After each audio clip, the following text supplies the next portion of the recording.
నమస్కారం ఘంటారావానికి స్వాగతం. ముందుగా ప్రధానాంశాలు.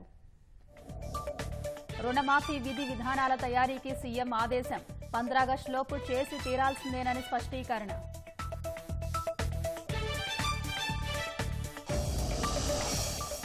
ఏపీలో మంత్రివర్గ కూర్పుపై కొలిక్కి వచ్చిన చంద్రబాబు కసరత్తు.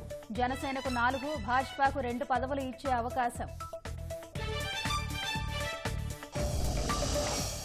కీలక శాఖలు భాజపా నేతలకే అప్పగించిన ప్రధాని. సీనియర్ మంత్రులకు పాతవే కేటాయింపు.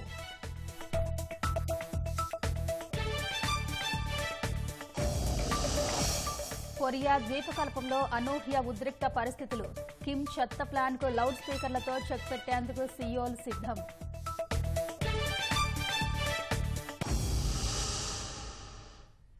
15 ఆగస్టు నాటికి 2 లక్షల రుణమాఫీ అమలు చేస్తామని స్పష్టం చేసిన ముఖ్యమంత్రి రేవంత్ రెడ్డి ఆ దిశగా కసరత్తు ముమ్మరం చేశారు.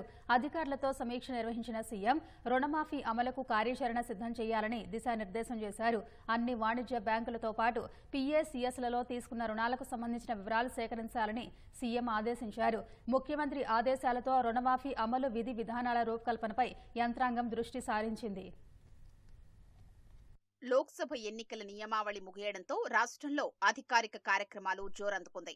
ముఖ్యమంత్రి రేవంత్ రెడ్డి, ఉప ముఖ్యమంత్రి భట్టి విక్రమార్క సహా పలువురు మంత్రులు శాఖల వారీగా సమీక్షలు నిర్వహిస్తున్నారు. పోలీస్ కమాండ్ కంట్రోల్ సెంటర్లో రైతు రుణమాఫీపై సమీక్ష నిర్వహించిన సీఎం రేవంత్ రెడ్డి అసెంబ్లీ ఎన్నికల్లో ఇచ్చిన 2 లక్షల రుణమాఫీ అమలుకు కార్యాచరణ సిద్ధం చేయాలని ఆదేశించారు. 2 లక్షల వరకు రుణాలున్న రైతుల జాబితా బ్యాంకర్ల నుంచి సేకరించి అర్హుల్ని గుర్తించాలని అధికారులకు సూచించారు. కటాఫ్ డేట్పై సమస్యలు రాకుండా జాగ్రత్తలు తీసుకోవాలని అధికారులకు స్పష్టం చేశారు. కేవలం బ్యాంకుల నుంచే కాకుండా పీఏసీఎస్ నుంచి పంట రుణాలు తీసుకున్న అన్నదాతల వివరాలు అందుబాటులో ఉండేలా చూడాలని దిశానిర్దేశం చేశారు. 2 లక్షల రైతు రుణమాఫీకి పూర్తి వివరాలు సహా అవసరమైన అంచనాలు రూపొందించాలని సూచించారు. రుణమాఫీకి సంబంధించి విధి విధానాల్ని రూపొందించి స్పష్టమైన ప్రణాళికతో ముందుకు రావాలని సీఎం అధికారుల్ని ఆదేశించారు. రుణమాఫీపై ఎలాంటి విధి విధానాలు పరిగణలోకి తీసుకోవాలన్న అంశంపై అధికారులు లోతైన అధ్యయనం చేయాల్సి ఉందన్న అభిప్రాయం వ్యక్తమవుతోంది. అన్ని బ్యాంకుల్లో కర్షకులు తీసుకున్న రుణాలకు సంబంధించి జాబితా సిద్ధం చేయాలని ముఖ్యమంత్రి ఆదేశించడంతో అధికారులు కసరత్తు వేగవంతం చేయనున్నారు. పట్టాదారు పాస్ పుస్తకాలు పెట్టి పంట రుణం తీసుకోవడంతో పాటు కొందరు రైతులు బంగారు నగల్ని బ్యాంకులో తాకట్టు పెట్టి రుణం పొందారు. అలాంటి వాటిలో వేటిని పరిగణలోకి తీసుకోవాలనే అంశంపై అధికారులు కసరత్తు చేస్తున్నారు. బంగారం పెట్టి తీసుకున్న రుణాలు, ఆదాయపు పన్ను చెల్లిస్తున్న రైతుల పంట రుణాల్ని మాఫీ చెయ్యాలనుకుంటే ఎంత మొత్తం ఖర్చవుతుంది, వారిని పక్కనబెట్టి పట్టాదారు పాస్ పుస్తకాలు పెట్టి తీసుకున్న రుణం వరకే అయితే ఎంత ఉంటుంది, ఎంతమంది రైతులు లబ్ధి పొందేందుకు అవకాశం ఉందనే అంశంపై స్పష్టమైన విధి విధానాల రూపకల్పనపై అధికారులు దృష్టి సారించారు. బ్యాంకర్ల నుంచి వివరాలు తీసుకుని పంట రుణమాఫీ విధి విధానాలు సిద్ధం చేస్తే ఎంత మొత్తం చెయ్యాల్సి ఉంటుందనే అంచనాలు వేసేందుకు అవకాశం ఉంది. ఆ మేరకు ఆ మొత్తాన్ని బ్యాంకులకు చెల్లించేందుకు ఎలాంటి రుణం తీసుకోవాలన్న అంశంపై ప్రభుత్వం నిర్ణయం తీసుకుంటుందని అధికారులు చెబుతున్నారు. కేంద్ర మంత్రివర్గం కొలువు తీరడంతో పార్టీ సంస్థాగత బలోపేతంపై భాజపా దృష్టి సారించింది. పలు రాష్ట్రాల అధ్యక్షులను మార్చాలని భావిస్తోంది. బూత్ స్థాయి నుంచి పార్టీ బలోపేతం కోసం జులై నుంచి సభ్యత్వ నమోదు కార్యక్రమానికి శ్రీకారం చుట్టనుంది. బూత్, మండల, జిల్లా కమిటీలు పూర్తి చేసి రాష్ట్ర అధ్యక్షుని ఎన్నుకోవడం పార్టీ సంప్రదాయం. కానీ మంత్రివర్గంలో తెలంగాణ, బంగాల్ రాష్ట్ర అధ్యక్షులకు చోటు దక్కడం సహా లోక్సభ ఎన్నికల్లో నిరాశ కనబర్చిన రాష్ట్రాల అధ్యక్షులని మార్చాలని భావిస్తోంది. పార్లమెంటు సమావేశాల తర్వాత కొత్త అధ్యక్షుల నియామకం ఉంటుందని పార్టీ శ్రేణుల్లో చర్చ సాగుతోంది. కేంద్ర మంత్రి పదవి ఆశించి భంగపడిన ఈటెల రాజేందర్కి భాజపా రాష్ట్ర అధ్యక్ష బాధ్యతలు అప్పగిస్తారని తెలుస్తోంది. లోక్సభ ఎన్నికల్లో 400 స్థానాలే లక్ష్యంగా ముందుకెళ్లిన భాజపా ఆశించిన సీట్లు సాధించకపోవడంతో కేంద్రంలో సంకీర్ణ ప్రభుత్వం కొలువుదేరింది. ఉత్తరాది నుంచి భంగపాటు ఎదురైనా దక్షిణాదిన కమలం పార్టీకి మంచి ఫలితాలొచ్చాయి. అందుకే కేంద్ర మంత్రివర్గంలో దక్షిణాది రాష్ట్రాల ఎంపీలకు ప్రధాని మోదీ పెద్దపీట వేశారు. రాష్ట్రం నుంచి కిషన్ రెడ్డి, బండి సంజయ్కు కేంద్ర మంత్రివర్గంలో చోటు దక్కడంతో ఆ ఇద్దరి పదవుల్లో కొత్తవారికి అవకాశం కల్పించారని అధిష్టానం భావిస్తోంది. ఒక వ్యక్తికి ఒకే పదవి అనే నినాదంతో ముందుకెడుతున్నందున కేంద్ర మంత్రి వచ్చిన వారి నుంచి పార్టీ పదవులు తప్పించి కేబినెట్లో పదవి ఆశించి భంగపడిన ఎంపీలకు కట్టబెట్టారని భాజపా అధిష్టానం యోచిస్తోంది. 2019 ఎన్నికల్లో రాష్ట్రం నుంచి 4 ఎంపీలు గెలిస్తే కిషన్ రెడ్డిని మాత్రమే కేంద్ర మంత్రి పదవి వరించింది. ఈసారి 8 ఎంపీలు గెలవడంతో కిషన్ రెడ్డి, బండి సంజయ్ మంత్రులుగా ప్రమాణం చేశారు. మల్కాజ్గిరి నుంచి అధిక మెజారిటీతో విజయం సాధించిన ఈటెల రాజేందర్ కేంద్ర మంత్రి పదవి ఆశించి భంగపడ్డారు. ఆయనకు రాష్ట్ర అధ్యక్ష బాధ్యతలు అప్పగించారని అధిష్టానం యోచిస్తున్నట్లు సమాచారం. అందులో భాగంగానే భాజపా అగ్రనేత కేంద్ర మంత్రి అమిత్ షాతో ఈటెల రాజేందర్ సమావేశమయ్యారు. ఈటెలతో పాటు అధ్యక్ష పదవిని ఆశిస్తున్న చాలా మంది ఢిల్లీలో మకాం వేసి లాబియింగ్ చేసుకుంటున్నారు. ఎంపీలుగా గెలిచిన డీకే అరుణ, రఘునందన్ రావు రాష్ట్ర అధ్యక్ష పదవిని ఆశిస్తున్నట్లు సమాచారం. ఈటెల కంటే ముందే భాజపాలో ఉండడం సహా జాతీయ ఉపాధ్యక్షురాలిగా కొనసాగుతున్న తనకే అధ్యక్ష పదవి వస్తుందని అరుణ ధీమాతో ఉన్నారు. వారితో పాటు పలువురు నేతలు రాష్ట్ర అధ్యక్ష పదవిని ఆశిస్తున్నారు. బంగారు లక్ష్మణ్ తర్వాత రాష్ట్ర అధ్యక్ష పదవి దళితులకు దక్కనందున ఈసారి తమకే ఇవ్వాలని పార్టీలోని దళిత నేతలు అధిష్టానాన్ని కోరుతున్నారు. రాష్ట్ర అధ్యక్ష పగ్గాలు ఈటెలకు అప్పగిస్తే డీకే అరుణని జాతీయ ప్రధాన కార్యదర్శిగా నియమించే అవకాశం ఉన్నట్లు తెలుస్తోంది. సామాజిక సమీకరణాల దృష్ట్యా బీసీకి అధ్యక్ష పదవి కేటాయిస్తే రాష్ట్ర ప్రధాన కార్యదర్శులు, ఉపాధ్యక్ష పదవుల్లో ఎస్సీ, ఎస్టీలకు అధిష్టానం పెద్దపీట వేస్తుందని పార్టీ శ్రేణులు అంచనా వేస్తున్నాయి. కొత్త అధ్యక్షుణ్ణి ఎప్పుడు నియమిస్తారనే అంశంపై పార్టీలో జోరుగా చర్చ సాగుతోంది.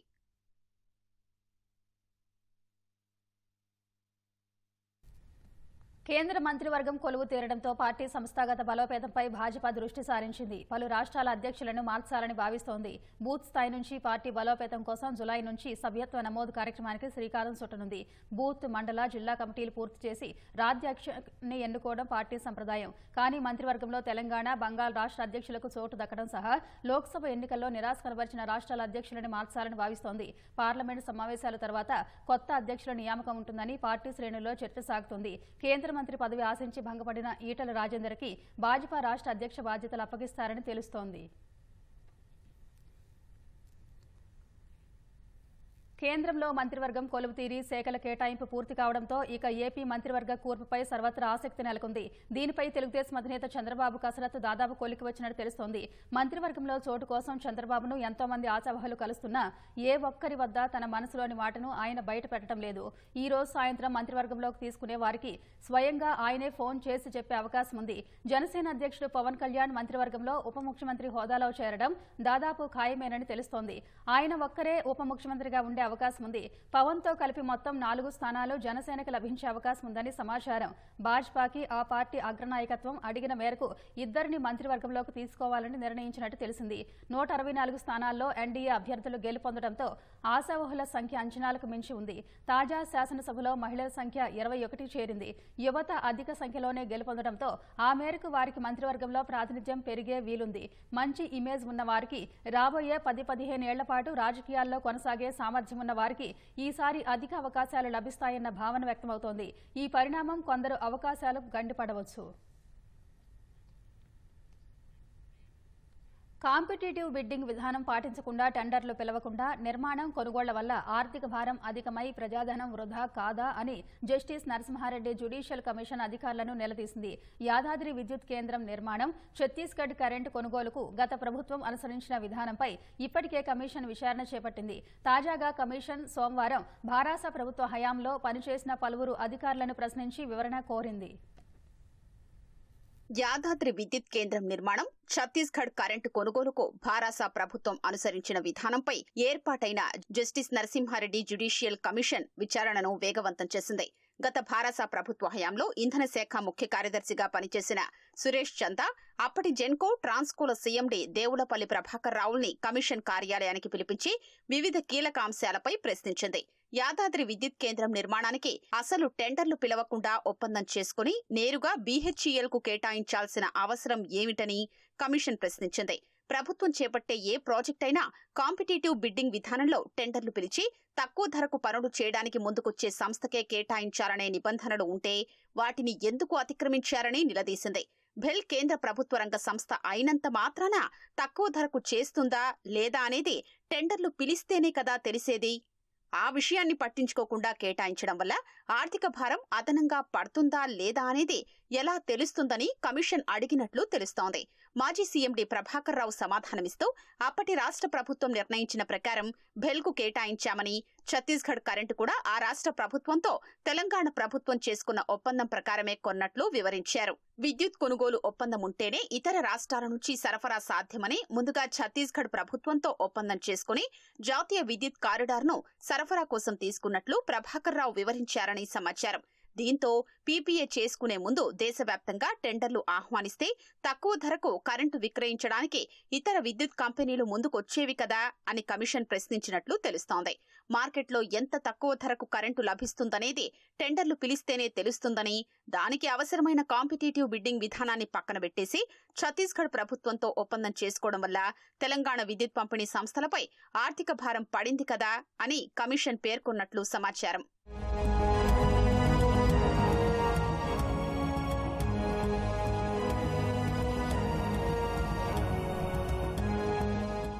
గతంలో రాష్ట్ర ఇంధన శాఖ ముఖ్య కార్యదర్శులుగా పనిచేసిన ఐఏఎస్ అధికారులు జోషి, అరవింద్ కుమార్లు నేడు రేపు విచారణకు రావాలని కమిషన్ నోటీసులు పంపింది.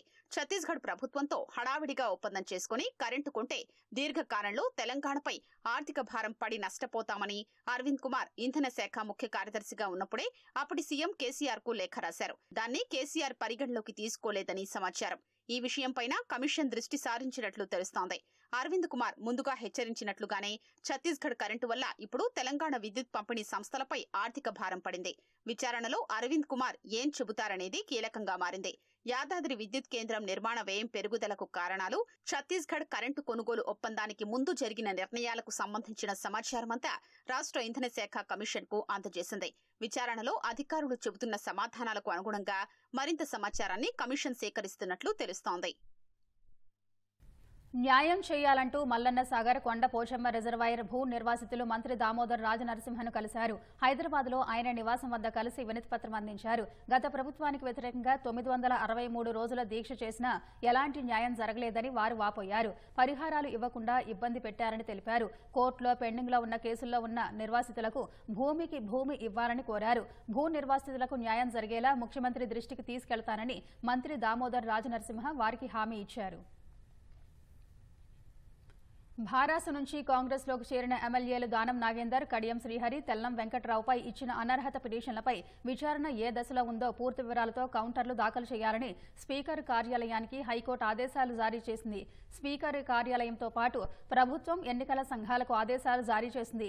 భారాస తరఫున ఎన్నికై కాంగ్రెస్లోకి వెళ్లిన ఎమ్మెల్యేలపై అనర్హత వేసేలా స్పీకర్లకు ఆదేశాలు జారీ చేయాలని ఆ పార్టీ ఎమ్మెల్యేలు దాఖలు చేసిన వేర్వేరు పిటిషన్లపై జస్టిస్ విజయసేన్ రెడ్డి మరోసారి విచారణ చేపట్టారు. పిటిషనర్ తరఫు న్యాయవాది వాదనలు వినిపిస్తూ స్పీకర్ వద్ద పిటిషన్లపై విచారణ ఏ దశలో ఉందో చెప్పాలని గత వారం ఆదేశాలు జారీ చేసినట్టు న్యాయమూర్తి దృష్టికి తీసుకెళ్లారు. అనర్హత పిటిషన్లకు సంబంధించి పూర్తి వివరాలతో కౌంటర్లు దాఖలు చేస్తామంటూ అడ్వకేట్ జనరల్ సుదర్శన్ రెడ్డి తెలిపారు.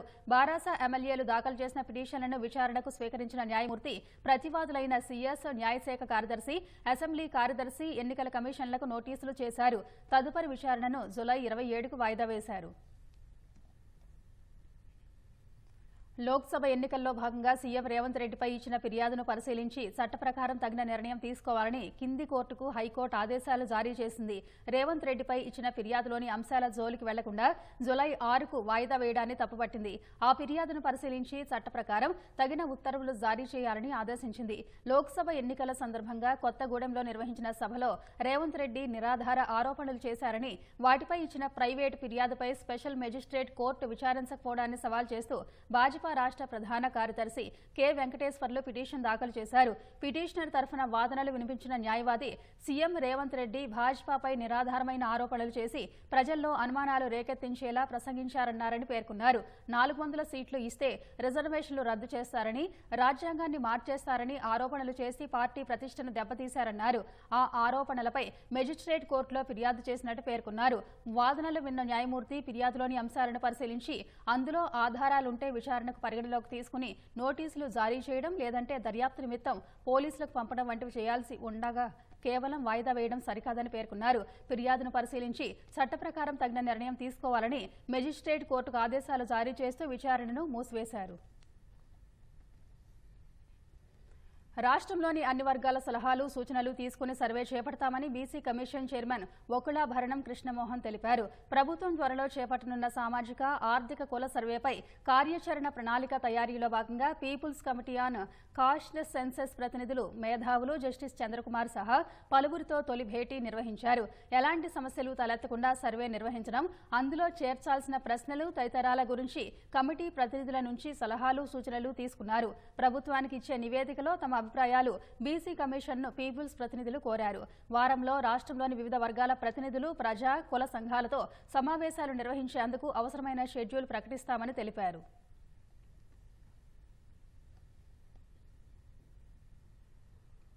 రాష్ట్రంలో నైరుతి రుతుపవనాలు మరింత చురుగ్గా మారాయి. నేడు రేపు ఓ మోస్తరు నుంచి భారీ వర్షాలు కురిసే అవకాశాలున్నాయని వాతావరణ శాఖ సూచించింది. ఆ 2 రోజుల పాటు పసుపు రంగు హెచ్చరికలు జారీ చేసింది. ఆదివారం నుంచి సోమవారం ఉదయం వరకు రాష్ట్రంలో అత్యధికంగా వికారాబాద్ జిల్లా తాండూరు, పెద్దేముల్, దోమ, కామారెడ్డి జిల్లా ఎల్లారెడ్డిలో 3 సెంటీమీటర్ల వర్షపాతం నమోదైనట్టు వాతావరణ శాఖ వెల్లడించింది. మరికొన్ని చోట్ల సాధారణ వర్షాలు కురిశాయి. రాష్ట్రంలో గరిష్ట, కనిష్ట ఉష్ణోగ్రతలు సాధారణం కన్నా దిగువన నమోదైనట్టు తెలిపింది. మంచిర్యాల జిల్లా భీమారం మండలం ఆవడం ఎక్స్ రోడ్డు వద్ద నకిలీ విత్తనాలు తరలిస్తున్న వ్యక్తిని టాస్క్ ఫోర్స్ పోలీసులు పట్టుకున్నారు. నాగేశ్వరరావు అనే వ్యక్తి ఆంధ్రప్రదేశ్ నుంచి తక్కువ ధరకు నకిలీ పత్తి విత్తనాలు కొనుగోలు చేసి తీసుకొచ్చి ఇక్కడ విక్రయిస్తున్నారని సమాచారం పోలీసులకు అందడంతో దాడి చేసి పట్టుకున్నారు. అతని వద్ద నుంచి 3,20,000 విలువైన 107 కిలోల నకిలీ పత్తి విత్తనాలు స్వాధీనం చేసుకున్నారు. నిందితుడిపై కేసు నమోదు చేసి దర్యాప్తు చేస్తున్నట్టు పోలీసులు వెల్లడించారు. ఎంపికైన కానిస్టేబుల్ అభ్యర్థులను తక్షణమే శిక్షణకు పంపాలని రాష్ట్ర నిరుద్యోగ ఐకాస్ ఆధ్వర్యంలో అభ్యర్థులు డీజీపీని కలిశారు. ఈ మేరకు ట్రైనింగ్ ఐజీ అభిలాష్ బిస్తకు ఐకాస్ చైర్మన్ నీల వెంకటేష్ అభ్యర్థులు వినతిపత్రం అందజేశారు. ఈఆర్ సివిల్ కానిస్టేబుళ్లను శిక్షణ తరగతులకు ఆర్డర్స్ ఇచ్చి 3 నెలలు గడుస్తున్నా సెలెక్ట్ కానిస్టేబుల్ అభ్యర్థులు 80 మంది బడ్జెట్ లేక నిలిచిపోయారని ఐకాసా చైర్మన్ నీల వెంకటేష్ తెలిపారు. 31 మంది, సివిల్ 35 మందిని అపాయింట్మెంట్ ఆర్డర్ ఇచ్చిన తర్వాత కూడా ట్రైనింగ్ పంపకుండా కాలయాపన చేయడం జరిగింది. ఈ రోజు ఆర్ కృష్ణ గారు మాట్లాడిన తర్వాత మేము అందరం కూడా వెళ్లి ట్రైనింగ్ ఇన్ఛార్జ్ డిఐజీ అభిలాష్ బిస్ట్ గారిని కలిసి మాట్లాడడం జరిగింది. తను ఒకటే స్పష్టంగా క్లియర్ చేయడం జరిగింది. వీళ్ళని ట్రైనింగ్ కు పంపించకపోవడం ప్లేస్ లేదు ఒక భాగం అయితే, రెండవది దానికి కావాల్సినటువంటి బడ్జెట్ లేదు. ఉద్యోగ భద్రత 100% ఇస్తున్నాం, మీరు ఏమి వరి కావద్దు అని చెప్పి కూడా కానిస్టేబుళ్లకు ధైర్యం చెప్పడం కూడా జరిగింది. గవర్నమెంట్ రేవంత్ రెడ్డి గారికి మేము ఒకటే గుర్తు చేస్తున్నాం, అయ్యా మరి పిల్లలు ట్రైనింగ్ కు పంపేయడానికి సిద్ధంగా ఉన్నది గవర్నమెంట్, కాబట్టి మీరు బడ్జెట్ ను రిలీజ్ చేయాలని చెప్పి విజ్ఞప్తి చేస్తున్నాం. నిలిపి ఉంచిన ద్విచక్ర వాహనాలు దొంగిలించి నకిలీ రిజిస్ట్రేషన్లు చేసి ఓఎల్ఎక్స్ యాప్ ద్వారా విక్రయిస్తున్న ముఠాను పోలీసులు అరెస్టు చేశారు. నిందితుల నుంచి 8 లక్షల విలువైన 14 ద్విచక్ర వాహనాలను స్వాధీనం చేసుకున్నట్టు ఉత్తర మండల డీసీపీ రోహిణి ప్రియదర్శిని తెలిపారు. హైదరాబాద్ మియాపూర్కు చెందిన రజాక్ మెకానిక్ యోహాను డ్రైవర్గా పనులు చేస్తూనే సులభంగా డబ్బు సంపాదించే ఉద్దేశంతో బైక్ చోరీలకు పాల్పడుతున్నారని పోలీసులు తెలిపారు. ఈ ముగ్గురు అక్యూజ్డ్ కలిపి మనకు ఇప్పుడు ఇది duplicate registration RC books, RC cards వచ్చి రెడీ చేయడం అతను రెడీ చేసి ఇచ్చింది.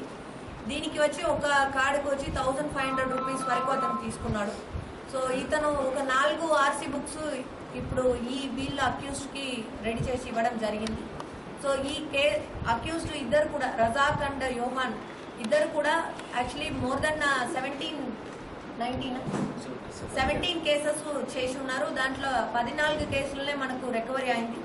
ఇంకా కూడా వాళ్ళని రిమాండ్ చేసేసి మళ్ళీ పోలీస్ కస్టడీకి తీసుకొని రికవరీ చేయడం జరుగుతుంది.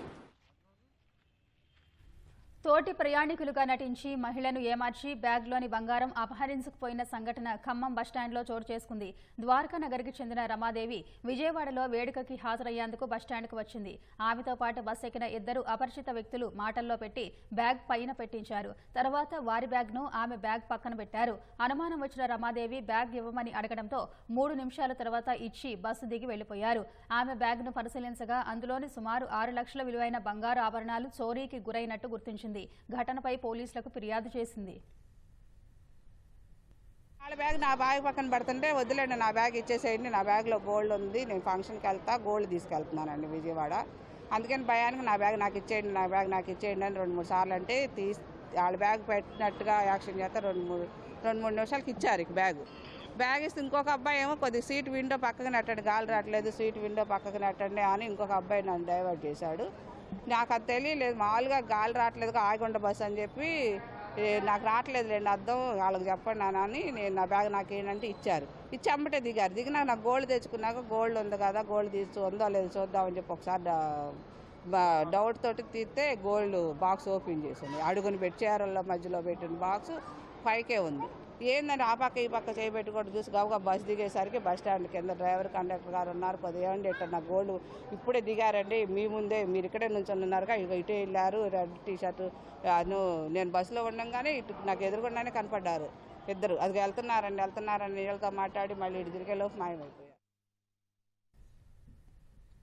కేంద్ర మంత్రులుగా ప్రమాణం చేసిన వారికి ప్రధాని మోదీ శాఖలు కేటాయించారు. ముందుగా అనుకున్నట్లే కీలక శాఖలను భాజపా నేతలకే కట్టబెట్టారు. రాజ్నాథ్ సింగ్, అమిత్ షా, నితిన్ గడ్కరీ, నిర్మలా సీతారామన్ వంటి సీనియర్లకు పాత శాఖలనే కేటాయించారు. తెలుగు రాష్ట్రాల నుంచి రామ్మోహన్ నాయుడుకి పౌర విమానయాన శాఖ, కిషన్ రెడ్డికి బొగ్గు గనుల శాఖల బాధ్యతలు అప్పగించారు. కేంద్రంలో వరుసగా 3వ విడత మోదీ సర్కారు కొలువుదీరిన వేళ మంత్రులకు శాఖల కేటాయింపు ప్రక్రియ పూర్తయింది. సీనియర్ మంత్రి రాజ్నాథ్ సింగ్ కు రక్షణ శాఖ, అమిత్ షాకు హోం, నితిన్ గడ్కరీకి జాతీయ రహదారులు, రహదారి రవాణా శాఖల్ని మళ్లీ కేటాయించారు. జేపీ నడ్డాకు వైద్యారోగ్య శాఖ కేటాయించిన మోదీ శివరాజ్ సింగ్ చౌహాన్ కు వ్యవసాయం, గ్రామీణాభివృద్ధి శాఖల బాధ్యతలు అప్పగించారు. నిర్మలా సీతారామన్ కు మరోసారి ఆర్థిక, కార్పొరేట్ వ్యవహారాలే కేటాయించారు. జైశంకర్ కు మళ్లీ విదేశాంగ శాఖ దక్కగా మనోహర్ లాల్ ఖట్టర్ కు పట్టణాభివృద్ధి, విద్యుత్ శాఖలను అప్పగించారు. హెచ్డి కుమారస్వామికి భారీ పరిశ్రమలు, ఉక్కు శాఖ బాధ్యతలు కట్టబెట్టారు. పీయూష్ గోయల్ కు వాణిజ్య, పరిశ్రమల శాఖల్ని మరోసారి కేటాయించారు. ధర్మేంద్ర ప్రధాన్ కు విద్యాశాఖ బాధ్యతలు అప్పగించిన మోదీ జీతన్ రామ్ మాంఝీకి సూక్ష్మ, చిన్న, మధ్య తరహా పరిశ్రమల శాఖను కేటాయించారు. రాజీవ్ రంజన్ కు పంచాయతీరాజ్, మత్స్య, పాడి పరిశ్రమల శాఖలను అప్పజెప్పారు. సర్బానంద్ సోనోవాల్ కు మళ్లీ పోర్టులు, షిప్పింగ్, జలమార్గాల బాధ్యతలు కట్టబెట్టారు. వీరేంద్ర కుమార్ కు సామాజిక న్యాయం, సాధికారత శాఖల బాధ్యతలిచ్చారు. ఆంధ్రప్రదేశ్ నుంచి కింజారపు రామ్మోహన్ నాయుడికి పౌర విమానయాన శాఖను అప్పగించారు. ప్రహ్లాద్ జోషికి ఆహార, ప్రజా పంపిణీ, వినియోగ వస్తువులు, పునరుత్పాదక ఇంధన శాఖలను కేటాయించారు. జుయల్ ఓరంగ్ కు గిరిజన వ్యవహారాలు, గిరిరాజ్ సింగ్ కు జౌళి శాఖ, అశ్విని వైష్ణవ్ కు రైల్వే శాఖతో పాటు సమాచార ప్రసార శాఖను అదనంగా కట్టబెట్టారు. జ్యోతిరాదిత్య సింధియాకు టెలికాం శాఖ, భూపేంద్ర యాదవ్ కు పర్యావరణ శాఖ, గజేంద్ర సింగ్ షెకావత్ కు సాంస్కృతిక, పర్యాటక శాఖ బాధ్యతలు అప్పగించారు. అన్నపూర్ణాదేవికి మహిళా శిశు సంక్షేమ శాఖ, కిరణ్ రిజిజుకు పార్లమెంటరీ వ్యవహారాలు, మైనార్టీ వ్యవహారాల శాఖలను కేటాయించారు. హర్దీప్ సింగ్ పూరికి పెట్రోలియం, సహజ వాయువు శాఖను అప్పగించారు. మన్సుఖ్ మాండవియాకు కార్మిక శాఖ, జి కిషన్ రెడ్డికి బొగ్గు గనుల శాఖ, చిరాగ్ పాస్వాన్ కు క్రీడల శాఖ కేటాయించారు. సిఆర్ పాటిల్ కు జలశక్తి శాఖ కేటాయించారు. మంత్రులకు కేటాయించిన శాఖలను ప్రధాని మోదీ వద్దే అట్టిపెట్టుకున్నారు.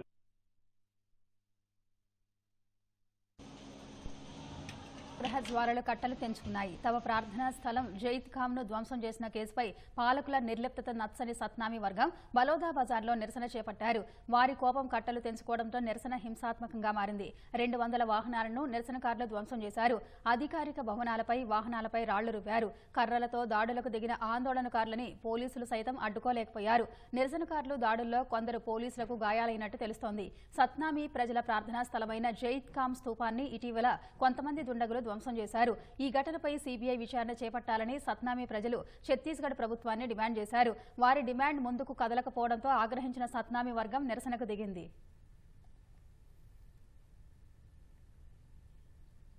మలావి ఉపాధ్యక్షుడు సౌలస్ షిలిమా మరో 9 మందిని తీసుకెళ్తున్న సైనిక విమానం అదృశ్యమైంది.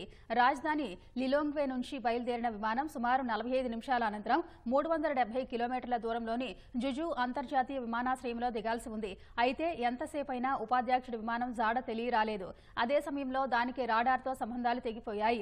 రాడార్తో సంబంధాలు కోల్పోవడంతో విమానం జాడను కనిపెట్టడం కష్టంగా మారిందని మలావి అధ్యక్ష కార్యాలయం తెలిపింది.